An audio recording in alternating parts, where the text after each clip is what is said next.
இந்த படத்தோட கதை பத்தி பார்த்தோம்னா, இந்த படத்தோட ஹீரோ அபிஷான் தீவிரமான யுவன் சங்கர் ராஜா ஃபேனு. அவர்கிட்டயே வந்து டிசைனரா வேலை பார்த்துட்டு இருக்காரு. அம்மா இல்ல, அம்மா இல்லாததுனால அக்கா வந்து பார்த்தீங்கன்னா அவர் பொண்ணு பார்க்குறாங்க. எல்லா பொண்ணையும் ரிஜெக்ட் பண்ணிட்டு இருக்காரு. அப்போ வந்து சொல்றாங்க, இனிமேல் நான் அவனுக்கு போட்டோ தர மாட்டேன், அவன் பேரும் சொல்ல மாட்டேன், நீ இந்த காஃபி ஷாப்ல போ, ஒருத்தவங்க உட்காந்துருப்பாங்க, நீ அவங்ககிட்ட போய் பேசி நல்லபடியா ஓகே வாங்கிட்டு கல்யாணத்துக்கு ஏற்பாடு பண்றான்னு சொல்லிட்டு அனுப்புறாங்க. தொல்லை தாங்க முடியலன்னு சொல்லிட்டு போய் பாக்குறாரு. அங்கே போய் உட்காராரு. அங்கே வந்து ஹீரோயின் வர்றாங்க.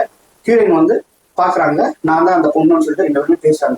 பேசும்போது உனக்கு பாஸ்ட் லைஃப் ஏதாவது இருந்தா சொல்லு அப்படின்னு சொல்லிட்டு நம்ம ஷேர் பண்ணிக்கலாம். ஏன்னா நம்ம நாளைக்கு ஒன்னா சேரும்போது எந்த இதுவும் ஒளிவு மறைவு இருக்கக்கூடாது, நீ சொல்லுனோன்னு இவர் என்ன செய்யறாரு, தன் பாஸ்ட் லைஃப் எப்படி சொல்லிட்டு ஒரு கதையை சொல்றாரு. பேசி முடிக்கிறாங்க. அவங்க கிட்ட கேட்கறாங்க, ஹீரோயின் கேட்கறாங்க, உன் லைஃப்ல ஏதாவது பாஸ்ட் இருக்குன்னு சொல்லிட்டு, என் லைஃப்ல ஒரு லவ் இருக்குன்னு சொல்லிட்டு அவங்க பாஸ்டையும் சொல்றாங்க. இந்த ரெண்டு பேர் பாஸ்ட்ல என்ன நடந்துச்சு, அதுக்கு இவங்களோட ரியாக்ஷன்லாம் என்ன மாதிரி ஆச்சு, ரெண்டு பேருக்கு கல்யாணம் ஆச்சா, ரெண்டு பேரும் சேர்ந்தாங்களா, பழைய பாஸ்ட்ல லவ்வர்ஸ் இருக்காங்களே அவங்கள என்ன ஆனாங்க, இப்படிங்கிறத சொல்றாங்க இந்த படத்துடைய கதை.